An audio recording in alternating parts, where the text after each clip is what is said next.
Қайырлы күн достар, каналыма хош келіпсіздер. Бүгін сіздерге сливадан жасалған пирогтың рецептімен бөлісемін. Өте жұмсақ әрі дәмді болып шығады. Каналыма тіркеліп алыңыздар. Алдағы уақытта сіздерге түрлі рецепттермен бөлісемін. Және рецепт ұнаса достарыңызбен бөлісіп қойыңыздар. Ең бірінші бөлме температурасындағы сары майымызды саламыз. Содан соң қантымызды саламыз. Бұл жерде қант 120 грамм. Описание бөлімінен қарай аласыздар толық рецепті. Ендігі кезекте жақсылап миксердің көмегімен араластырамыз.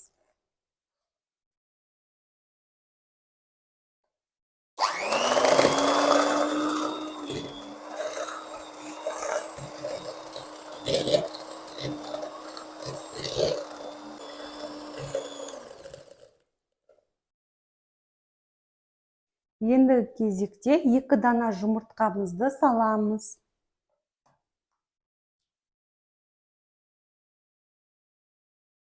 Содан соң шым-шым тұз қосамыз. Енді бір келкі қылып миксердің көмегімен араластырып аламыз.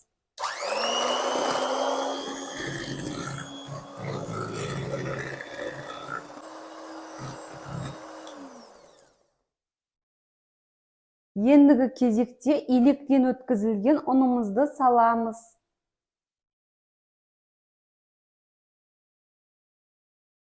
Содан соң 1 шай қасық қопсытқышымызды қосамыз ұнмен бірге. Енді жақсылап миксердің көмегімен араластырып аламыз.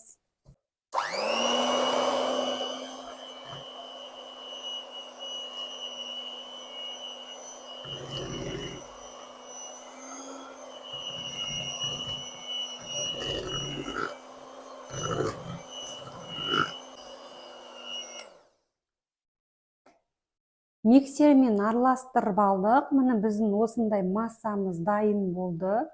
Енді осы массамызды формамызға жайғастыратын боламыз. Енді формамызға жақсылап құйып жайғастырып шығамыз.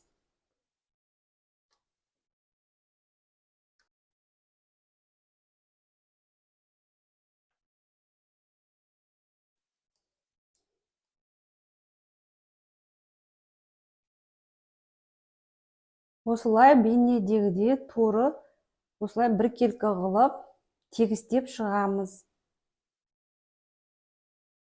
Салмасына осындай слива қосатын боламыз. Менде осындай қатырылған слива морозильниктен алынған тоңазытқыштан. Енді осыны жаңағы дайындап алған массамызға орналастырып шығамыз. Жақсылап сливаларымызды орналастырып шығамыз. Сіздер басқа жеміс-жидектермен алмастырсаңыздар болады.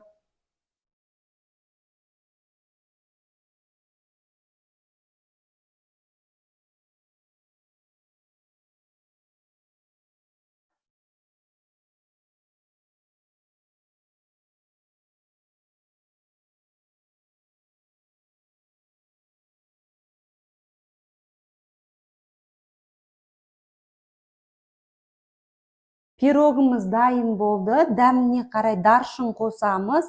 Сіздер даршын ұнатпасаңыздар, қоспасаңыздар болады. Негізі слива мен даршын өте күшті үйлеседі. Мен өзім ұнатамын, сондықтан қосамын.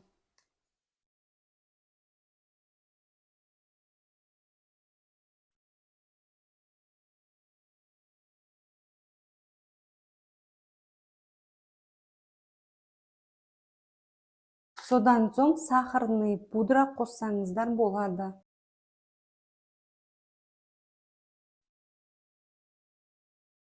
Осымен біздің сливадан жасалған пирогымыз дайын болды массасы.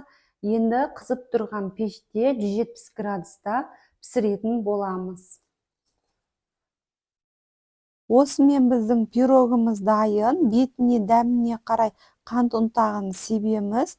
және кесіп дастарханымызға ұсынамыз. Өте жұмсақ болып шықты.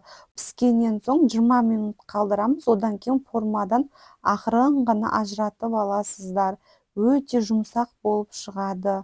Қараңыздаршы, өте нәзік болып шықты. Дәмі өте керемет. Сіздермен болған Жансая, сау болыңыздар.